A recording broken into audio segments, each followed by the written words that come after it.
It's been a week since Jeffrey Epstein committed suicide or whatever happened. I mentioned it last Monday, but I didn't think much about it.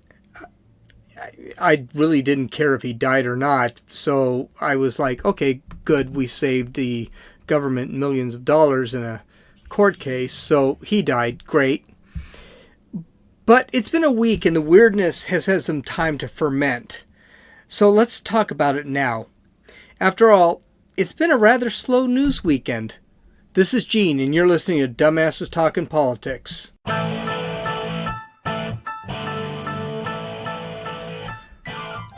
won't lie.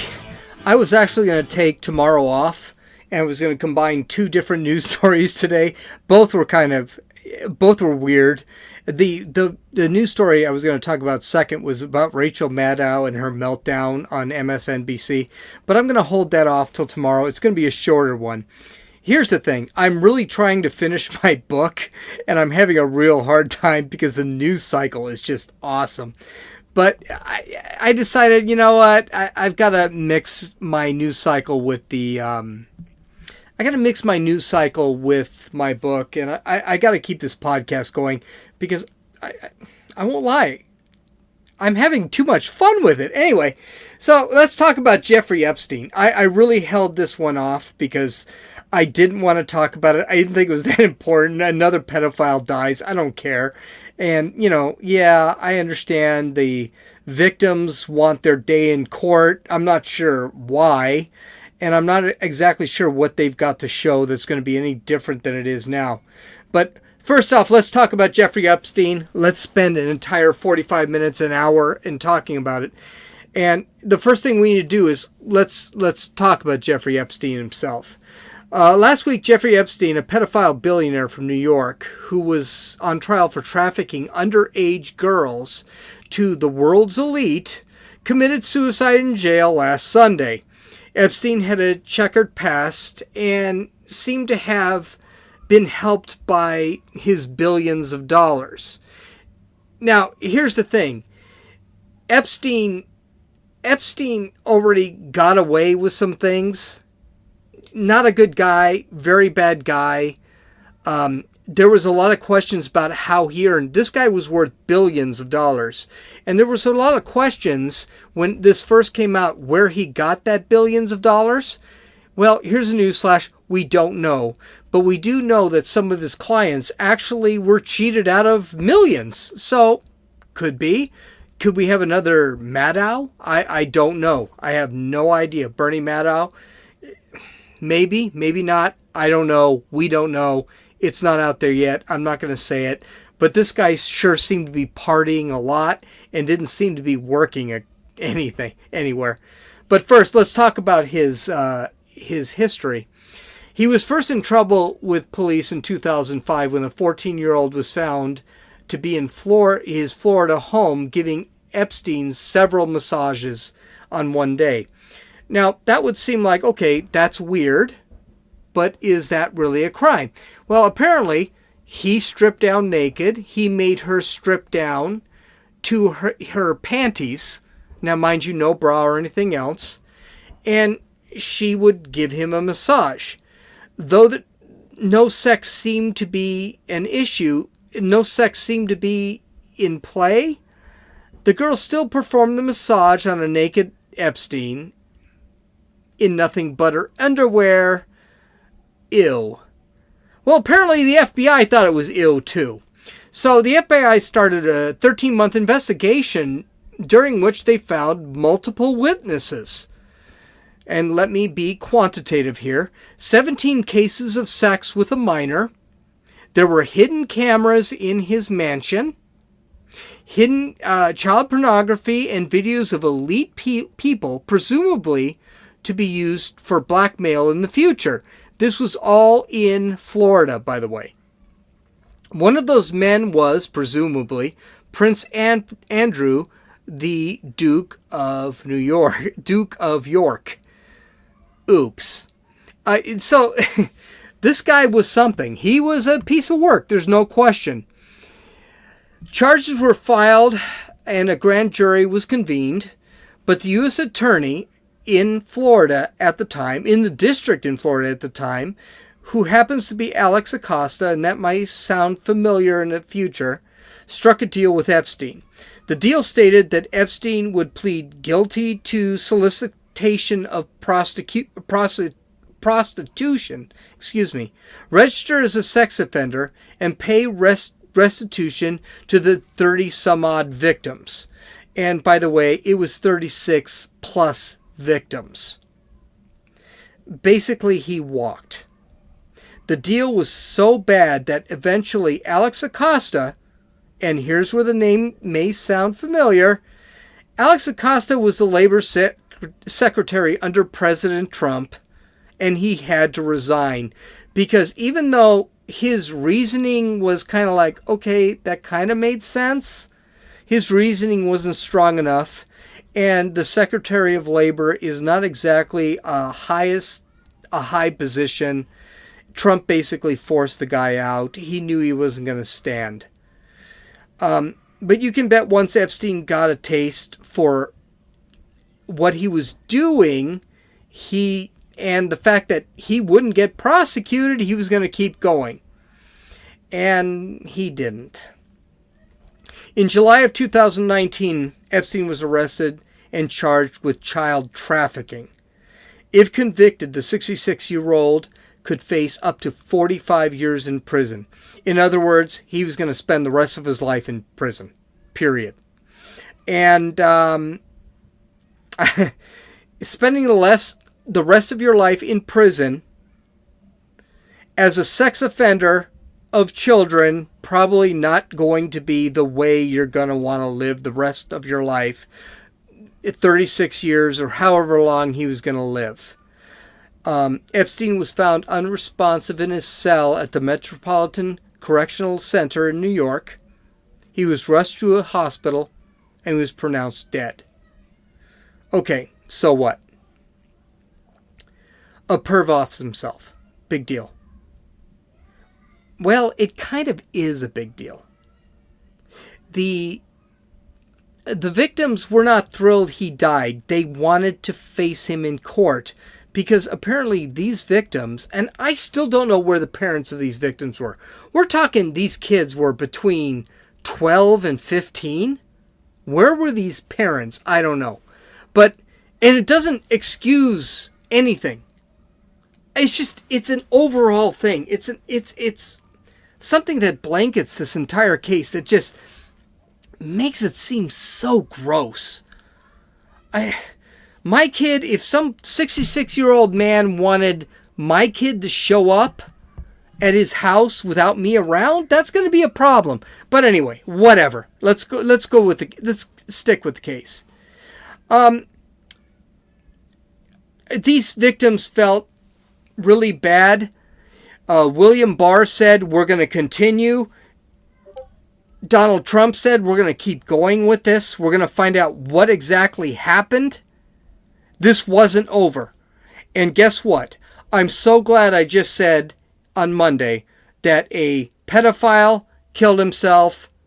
He's dead. So what? Move on to the next story. I don't even know what the next story was on Monday. Doesn't matter. The fact of the matter is, this story fermented and it got weirder and weirder and weirder. And I'm so glad I waited a week. One of the reasons I decided to wait a week was the conspiracy theories were already flowing on Sunday when he'd killed himself. But there wasn't a lot to the conspiracy theories. And here's something you need to know about me. I'm not a conspiracy guy. I believe that a rock is a rock. It doesn't matter that the rock was over here 10 seconds ago and moved 3.5 inches to the right 10 seconds ago. None of that stuff actually bothers me. There are a lot of people who think Epstein killed himself, but don't think he killed himself, but think he was actually murdered. Epstein had a lot of enemies, and he was connected enough that both political parties could turn this into an advantage. After all, that's what we do today. But first, we need to go over the suspicious death itself, and it was suspicious. And the reasoning, then we can actually pull reasoning behind the conspiracies. And like I said, a conspiracy theory in this case is going to be made up into twofold. It's going to be made up into, first off, they're going to create a political situation here and base their conspiracy to that political situation. Reading a great book right now, which probably is a fantastic book, which is called Win Bigly. And it talks about persuasion, and it talks about conspiracy, and it talks about how irrational human beings are. And we're gonna talk about this book later on this week, probably on a off day. But we're gonna talk about this book. I've read it once. I'm on the second reading. It's a fantastic book. You're gonna have to read it. And I have actually taken my filter on reality and tried to rid myself of it. But every time I did, oh, by the way, all that is based on the book. Every time I did, I couldn't do it. It was just weird. You're gonna understand all of this stuff when I bring up the book. Okay. Let's get back to the story, because I got a feeling I'm gonna go left and right on this one. The death itself was extremely suspicious. Epstein was in one of the most secure jails in the country. Joaquim El Chapo Guzman, the Mexican drug kingpin, was held there during his trial. His trial, which lasted well over a year, nothing happened to him. Each cell had a camera that was recording 24 hours. Prisoners are required to be held on 24-hour suicide watch, and prisoners are kept with bunkmates to make sure that if there is some reason that individual decides to kill themselves, the cellmate could actually assist in keeping that individual alive. Also, if prisoners were thought to be suicidal, even if they weren't on suicide watch, that prisoner is given paper sheets, so hanging is impossible. And by the way, most of these places were 2-story bunk beds, which are no more than 6 feet high. So hanging themselves is going to be kind of difficult. It's going to be the individual laying their butt down and basically choking themselves to death. That's going to be important when we talk about the autopsy results of Jeffrey Epstein. This sounds like a pretty good setup for a high-risk prisoner, right? Well, things don't quite work out that way. You may ask why. Okay, well, let's go through it. First off, the camera for the cell that Epstein was in didn't work. Okay, that's weird. They took him off suicide watch a month after he attempted suicide the month prior. And that removal of suicide watch was not because prosecutors or the warden. It was based off of the defense attorneys. That's kind of weird too. Next, a few hours before he had killed himself, the administration removed his roommate for no apparent reason. Word is it that his roommate and him actually did get along. Now, mind you, his roommate was a officer who was on trial for killing, a corrupt officer, who was on trial for killing 4 people who were involved in a drug scam he was working with. Removing a suicidal inmate, removing the bunk buddy from a suicidal inmate was against jail policy. That's incredibly weird. Apparently, he was in the cell with a bunk bed with cloth sheets, which is not normal. He should have had the paper sheets. Extremely weird. Finally, and this is probably what you're asking right now, Where were the guards here? There were 2 jail guards who were apparently not really guards. They were actually jail employees. And they were supposed to check on Epstein every 15 to 30 minutes. But they fell asleep and didn't check on him after 3 hours. And when I say fell asleep, there's air quotes there. That's right. They both fell asleep and forged the check-in forms. In other words, they lied. Weird beyond all understanding. So, needless to say, his death was really out there. There was nothing that fell along administrative guidelines. There was nothing that fell along the physical security of the jail cell itself. Things just really were odd. And, well, no wonder people thought there might be some sort of conspiracy theory. It was just weird. And then there was the autopsy. The medical examiner said it was suicide by hanging, and she was with an independent medical examiner. This was a medical examiner that was on Jeffrey Epstein's team. He agreed. This isn't that big of a deal, and I believe it was probably suicide. But that wasn't what was strange about the autopsy. What was strange is Epstein had a broken neck. He didn't hang himself from high enough to actually snap his neck. Now, before I sit back and scream, this was a conspiracy, I don't believe it was a conspiracy. I really don't. Epstein was 66 years old, and there were very good chances that Epstein's neck snapped because he was old. He probably had some osteoporosis. You would think he was having sex with all these little girls. He probably didn't really care for his his diet. So I got a feeling this was crap, and he probably did kill himself. But it's still really odd. It still really doesn't make a lot of sense. And I think it's time for us to explore this conspiracy theory. Now, I explored this conspiracy theory, and I gotta be honest with you, the more I explored the conspiracy theory, the more I explored that it probably wasn't a conspiracy. It was probably this guy just killed himself based off an incompetent jail system. So let's go into conspiracy.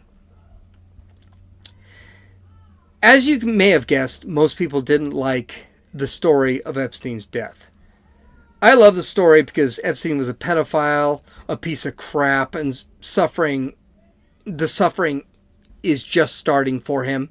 He's going to be suffering in hell, and I'm so happy about that. I have no problem with it.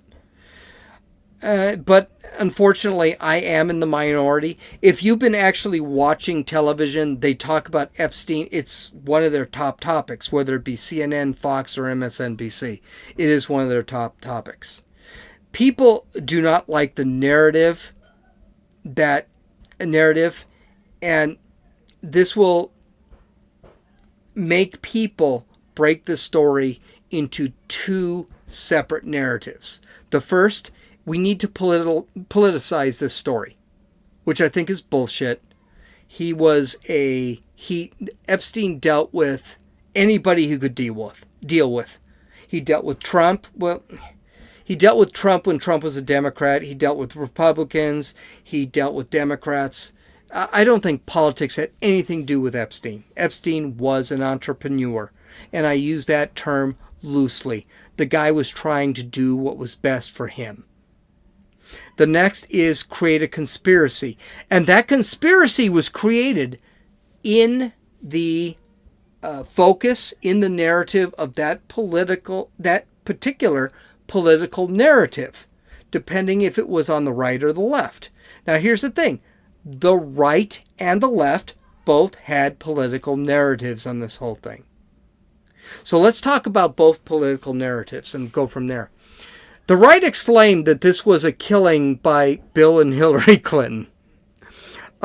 My side, and I say my side in the right because I'm a right-winger, obviously, not my side as in I buy this crap, thinks that Epstein had something on Bill. Let's face it, Bill does like young women. He does.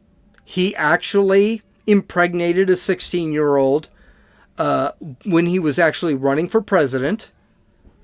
You can sit there and say it's true or it's not, but the reality is no one's argued it. So, including Bill and Hillary. Hillary actually argued it more than Bill. So, whatever. We'll go with that. Oh, well, hey, I'll give you a step further. Bill paid that 16-year-old off. Okay, so let's get it.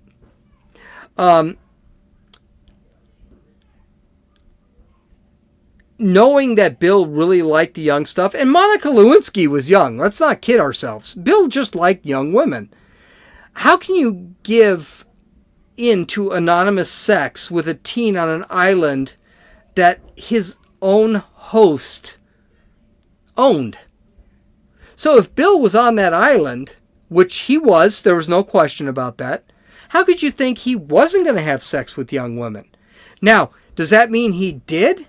No, that does not mean he did. So let's go out. We need more evidence to that. I'm just spitballing here. I'm saying if Bill had a 15-year-old woman in front of him, I'm not saying he wouldn't have sex with her. I'm saying it's more likely he would. But we don't know any of that yet. And we might. But let's face another thing. There is a trail of bodies along the corrupt trails that the Clintons took. All right? A lot. 6, 7 bodies. I'm not necessarily clear that the Clintons had anything to do with that. But it's questionable. Okay, so let's go with that. I don't buy it. But Bill did lie about being with Epstein as much as he did. He said he was with Epstein for 1 or 2 flights. It showed that he was actually with Epstein for 27 flights. Now, whether that was with one trip or multiple trips, we don't know. He said he was on the island, Orgy Island. We'll get into that in a few minutes. But he did have his he did have the special Secret Service with him to protect him. We also found out that wasn't necessarily true. I'm just not so sure that you can sit back and trust Bill completely. He's got a history of sex with underage women. This isn't something new. This is something that happened well before he was president. But does that mean that Bill and Hillary actually killed this guy? I'm not buying it. Don't believe it. I think it's crap. I don't think they had anything to do with it. I don't believe that conspiracy is valid. Could Bill have slept with someone? Yes. Here's the thing. There's no evidence that proves he did. So let's not even bring it up. Okay? Bill was with them. I think that was bad enough. And let's leave it at that. There's no evidence, so let's drop it right there. But it's not just the right that is sitting back and bringing up the conspiracy, so's the left. The left claims that Donald Trump, who was an acquaintance of Epstein, was involved along with his lackey Bill Barr. They point out that there were a lot of people right where the accused was messing around with kids, including Alan Dershowitz. So not only were right-wingers like Trump and Dershowitz hanging out with Epstein, if I didn't make that clear, there were pictures of Trump actually hanging out with Epstein. And they were hanging out with young women. Now, we're talking women in their 20s. We're not talking 14-year-olds. But there were pictures of Trump. Here's the problem with that whole story. First off, Trump liked young women. There's no question about that. He proved it. He married his first wife, who was young. He married he cheated on his first wife with his second wife, who was young. He cheated on his second wife with his third wife, which is Melania, who was young. He did, but they were well above age. So I don't think Trump really had anything to do with that. Two, Trump kicked Epstein out of Mar-a-Lago because he had heard that Epstein was hitting on underage girls. So I'm having a hard time buying it. I'm sure Trump took pictures with him and everything like that. I know he did. I've seen the pictures. That doesn't mean Trump is guilty. I'm also not buying that Bill Barr had anything to do with this. Bill Barr has already been Attorney General under Bush. Or I don't know who Bill Barr was. I'm thinking it's under Bush. Bill Barr doesn't want to be Attorney General. Bill Barr is actually a good guy. I really don't think Barr would protect Trump. I think the second Barr found out that Trump was messing around with 14-year-olds, Barr would say, you know what, I'm out. At best. At worst, he'd say, we're going to be prosecuting the President of the United States and impeaching the President of the United States. So I don't buy any of that crap. I don't buy that Clinton had anything to do with Epstein's death. I don't buy that Trump or Barr or Dershowitz or anyone else had anything to do with his death. I don't think there was a conspiracy here. And I think it's because conspiracies are stupid. I would prefer to believe the guards were incompetent and a man who was looking at 45 years in prison on a sex crime against children did not want to face the suffering he was going to go through in prison. There was circumstance that gave him the opportunity and he took it and he hung himself. I don't think this was about conspiracy. I believe that the Japanese Navy attacked Pearl Harbor and the United States didn't know about it. I believe that Kennedy was killed by a lone gunman and Oswald was killed by a Kennedy supporter. I believe we landed on the moon. I don't believe in conspiracies. I don't believe in this conspiracy. But here's the thing. My reality filter may be clouding my judgment. So I'm not gonna accept anything outside of that. All right? So we may be talking about this in the future. I got a feeling we're going to be looking at this for a few months. But so far, this is all circumstance, and I'm just not buying it. Okay, so we've got the BS passed behind us, and I'd love to hear any comments. So please comment. Visit my website at www.dumbassestalkingpolitics. Visit all of my podcast sites. iTunes, Podbean, Podcast Addict, YouTube. Please leave a comment. I'd love to hear what you have to say. And by the way, subscribe and all that stuff. Okay, there's the commercial here because we're halfway through this. So let's get into the weird parts of this story. This is not as weird, but it's pretty weird. Let's talk about Pedophile Island or Orgy Island, whatever you want to call it. Jeffrey Epstein owned one of the Virgin Islands in the Bahamas. It had a couple of nicknames, Pedophile Island and Orgy Island. These names are so insane, I didn't even care about any of the other names for these islands. The employees of these islands were required to sign non-disclosure agreements and were brought in daily from the other islands. In other words, no one actually stayed in those islands. So when Jeffrey Epstein was on the island, Jeffrey Epstein was by himself or with whoever he happened to be with. But he was not with his workers or his maids or whatever you want to call them. They were not there. So he had a lot of free space. Not to mention, these employees were required to stay out of his way. So if Jeffrey Epstein was in a room, these employees could be nowhere near these rooms. It was part of the non-disclosure agreement. Okay, weird. There have been stories that were not confirmed. Not confirmed completely, let's put it this way. Hopefully they are true, Because if they are, we're going to get a lot of different answers. And this is where we come into some of the first couple of the weirdness. First, there were reports that there was a safe hidden within Epstein's compound, or we can call it a mansion. It's the FBI's calling it a compound. Epstein called it a mansion. Whatever. Okay, it looked like a compound. Green walls, white roof. It was a weird place. The FBI was filmed with a lot of stuff in their arms when they walked out of the compound. Hopefully, that was some of the stuff within that safe that people were actually talking about.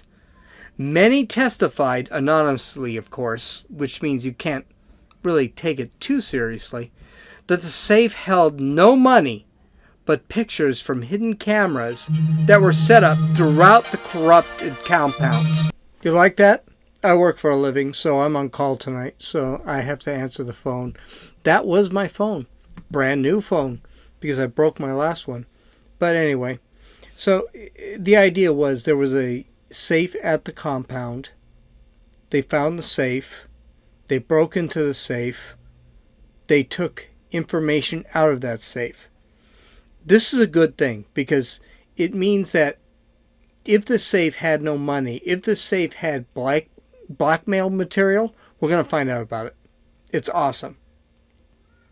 Next, it was reported that Epstein, just a couple weeks before his arrest, which means he knew it was coming, ordered a cement mixer from another island. He transported the mixer on his own transports, which nullified any insurance he could have, and he had it on his island the next day. In total, it cost him about $100,000 to get that device to his island. Theoretically. Again, this is all rumor. We don't really know what's going on here. No questions asked. He paid by cash. And no one knows why.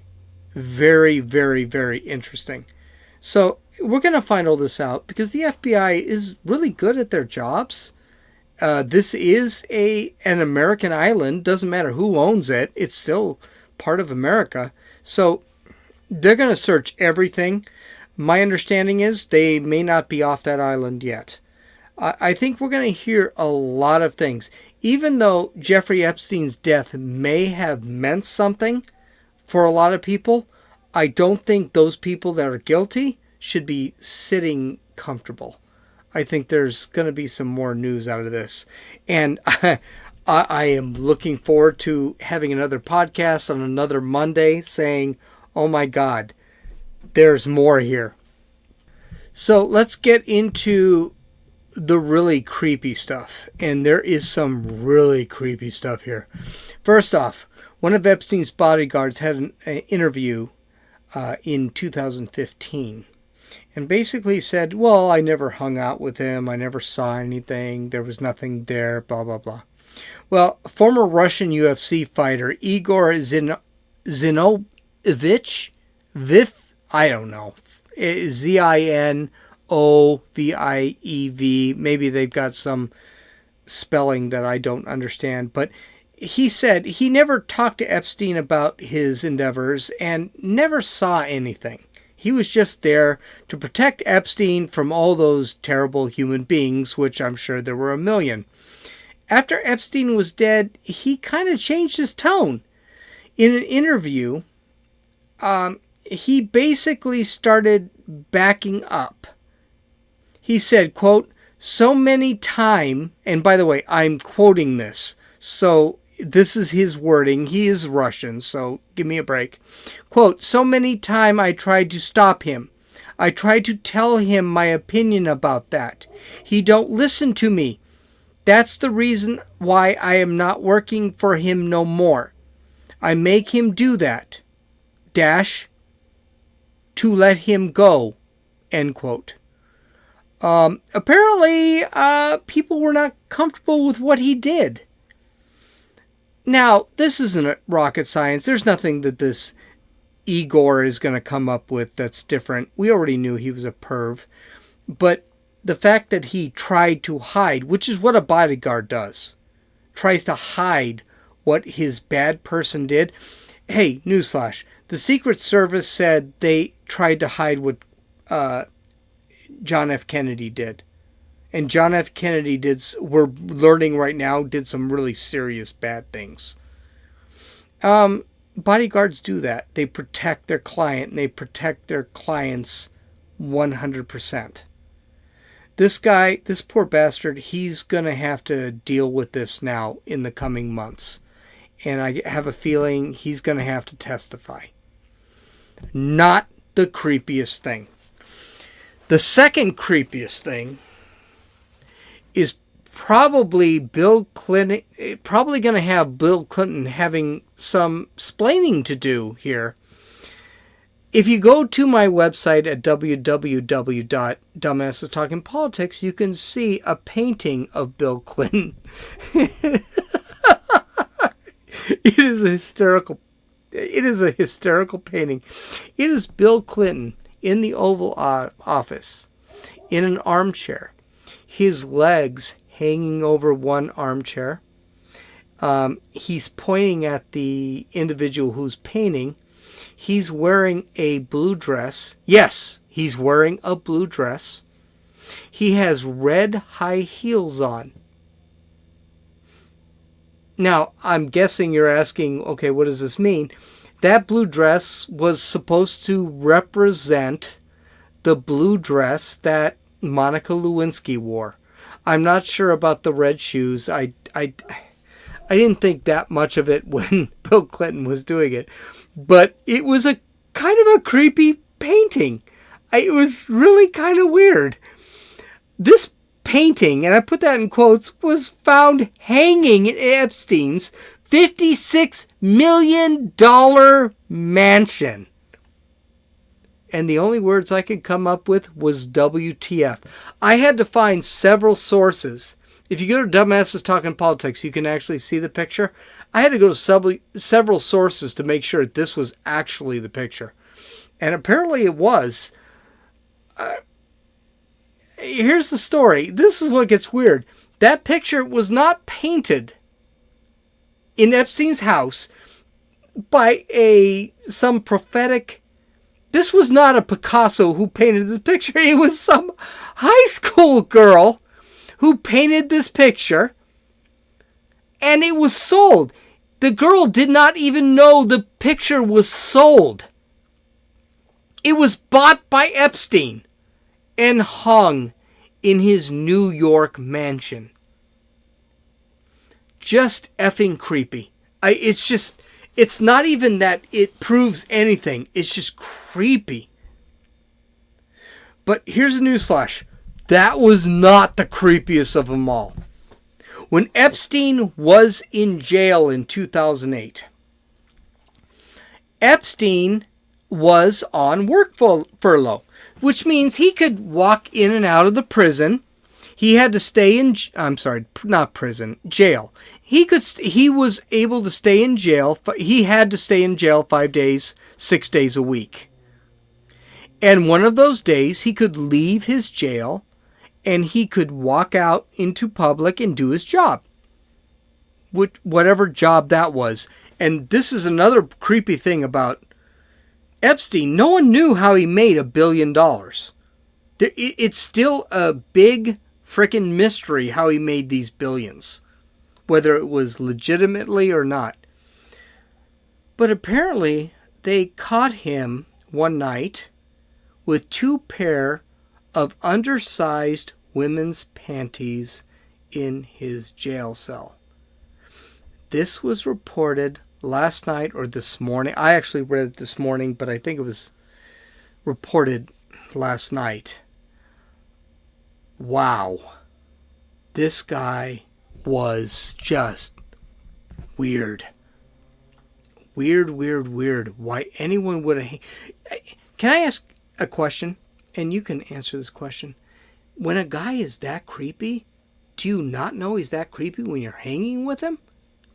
Did Bill Clinton, Prince Andrew, Alan Dershowitz, all these people, the Democratic governor from from frickin' New Mexico. Did they not know this guy was really creepy? Hey, listen, in conclusion, I don't know what this guy was about. I have no idea. I'm not going to buy into the conspiracy theories, but this is kind of fun. It is a mystery, and we're going to have a lot more fun. I got a feeling in the next 6 months this is going to get big. I'm going to be talking about this again, and not because it has anything to do with anything political, just because this is a weird story, and we need to follow this story. Maybe it's a lot less of a big deal than it is. Maybe it is true crime and it's not as bad as we think. Conspiracy usually is not that interesting, and it's usually not compatible with real life, but it's kind of awesome. Like an Oscar-winning movie that we'll see 50 years from now, and people say it was based on a true story. This is pretty awesome. Oh my God. We'll just have to wait and see.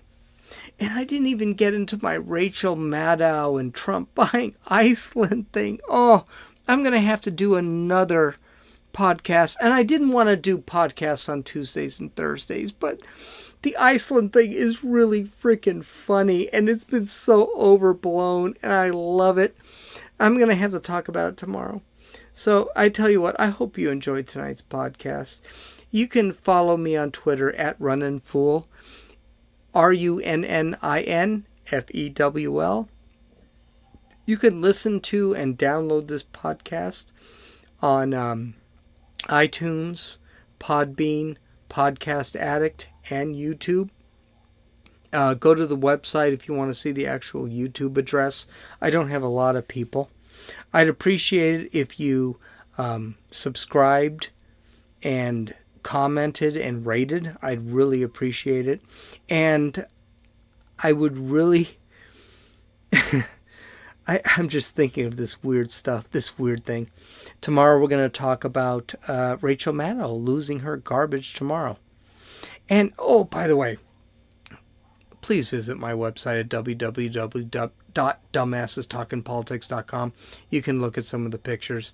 This will probably be posted tomorrow afternoon. I've got some correcting to do. I hope you guys had a great time tonight. I did. Have a great night. You've listened to Gene, and this is Dumbasses Talking Politics.